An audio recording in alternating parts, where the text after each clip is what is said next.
2024-25 സമ്പൂർണ്ണ budget July 23-ന് ധനമന്ത്രി നിർമ്മല സീതാരാമൻ അവതരിപ്പിക്കും.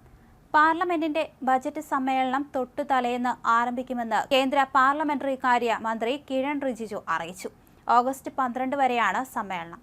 ബജറ്റ് അവതരിപ്പിച്ച ശേഷം തുടർ ദിവസങ്ങളിൽ ചർച്ച നടക്കും. ബജറ്റ് സമ്മേളനം ആരംഭിക്കാനുള്ള തീയതി സംബന്ധിച്ച കേന്ദ്ര സർക്കാരിന്റെ ശുപാർശ രാഷ്ട്രപതി അംഗീകരിച്ചതായി മന്ത്രി കിരൺ റിജിജു പറഞ്ഞു.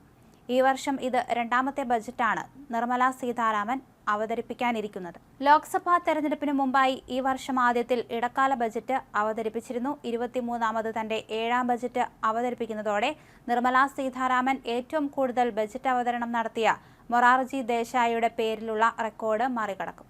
സാമ്പത്തിക പരിഷ്കരണങ്ങളുടെ വേഗം കൂട്ടുമെന്നും ചരിത്രപരമായ നിരവധി ചുവടുവയ്പുകൾ പ്രതീക്ഷിക്കാമെന്നും നയപ്രഖ്യാപന പ്രസംഗത്തിൽ രാഷ്ട്രപതി വ്യക്തമാക്കിയതോടെ ബജറ്റിനെക്കുറിച്ച് വലിയ പ്രതീക്ഷകളാണ് ഉയർന്നിരിക്കുന്നത്. മധ്യവർഗ ശമ്പള വരുമാനക്കാരുടെ വലിയ പ്രതീക്ഷ ആദായ നികുതി ഘടനയിൽ മാറ്റം ഉണ്ടാകുമോ എന്നാണ്. കൂടുതൽ ഇളവുകളാണ് പ്രതീക്ഷിക്കുന്നത്. 18ാമത് ലോക്സഭയുടെ പ്രത്യേക സമ്മേളനത്തിൽ പ്രതിപക്ഷത്തിന്റെ വർദ്ധിത വീര്യമാണ് കണ്ടത്. നീറ്റ് ചോദ്യപേപ്പർ ചോർച്ച, മണിപ്പൂർ അടിയന്തരാവസ്ഥ, അഗ്നിപഥ്, ഭരണഘടനയെ താഴ്ത്തിക്കെട്ടുന്നുവെന്ന ആരോപണം തുടങ്ങിയ വിഷയങ്ങളാണ് പ്രത്യേക സമ്മേളനത്തിൽ ഇരുസഭകളെയും പ്രക്ഷുബ്ധമാക്കിയത്.